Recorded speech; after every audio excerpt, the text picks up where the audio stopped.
In this video, I'm going to be giving you 3 practical exercises that you can do at home to help you process your guilt and, most importantly, forgive yourself.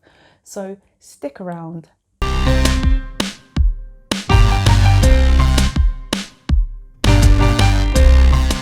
Hi, my name's Abby, and if it's your first time watching me, welcome. And if you've watched my other videos, welcome back.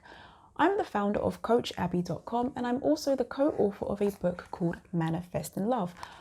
I help women in the areas of self-improvement so they can show up as the best versions of themselves in life, love, and dating. If that's something you're interested in, it's worth subscribing to this channel.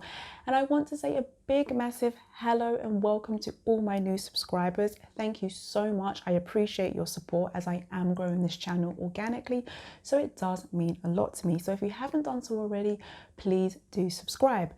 Now, in today's video, we are going to be talking about forgiveness and how we can handle guilt. So I wanted to start by reading a chapter from my book. At the end, I wrote about my self-forgiveness. I'm just going to read like a small little bit. So I said, I now write this as a 30-year-old woman looking back over my dating experiences. I forgive myself for not knowing any better. I never really had any good examples of what healthy dating is supposed to be like. Bad experiences made me question my self-worth. I was just trying to figure it all out.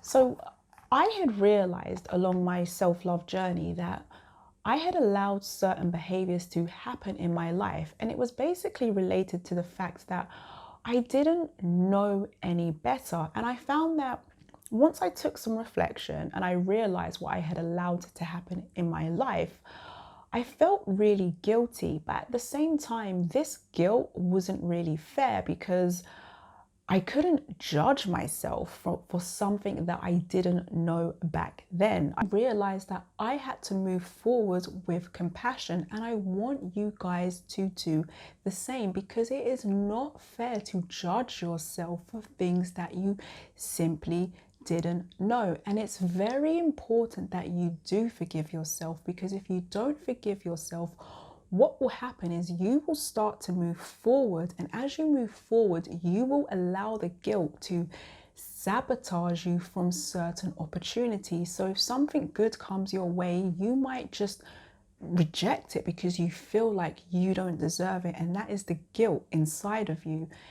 Another thing that we tend to do, especially if we have wronged somebody else, we will say, well, I can't forgive myself until the other person forgives me. Well, the thing about that is you don't know how the other person is going to respond. So you can reach out, but you can't control whether they forgive you or not. So you might as well just give yourself permission to forgive yourself. And now what I have for you is 3 exercises, and all you need is a notepad and a pen. And I need you to write down for the first exercise everything that you are feeling guilty for. Get it out of your system. So maybe you feel guilty because you ignored all the red flags. It makes you feel a certain way, or maybe you cheated on your partner and it makes you feel a certain way, made your partner feel a certain way. Whatever is making you feel guilty, you need to write it all down. Get it off your chest, and also pay attention to certain key words. So on a separate piece of paper, I need you to write self-improvement. So for example, let's just say you ignored all the red flags because you felt desperate, or you ignored your own intuition because you don't trust yourself, or you cheated on your partner because you felt insecure. You need to now write down for your own self-improvement, I need to work on my self-confidence, or I need to work on my own self-trust issues. These are things that you have to work on going forward so that it doesn't happen in the future. Once you've done that, I need you to take that piece of paper and rip it up into tiny little pieces, burn it, nail it to the cross, tie it to a rock, throw it in the river, flush it down the toilet. Just get rid of it, because there is nothing more you can do with all that junk. It's just weighing you down.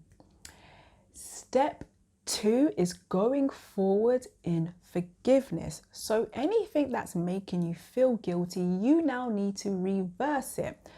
So for example, again, if you feel guilty for ignoring all the red flags, now you can say, I forgive myself for ignoring all the red flags. I forgive myself for ignoring my own intuition. I forgive myself for staying when I should have walked away. I forgive myself for saying what I said.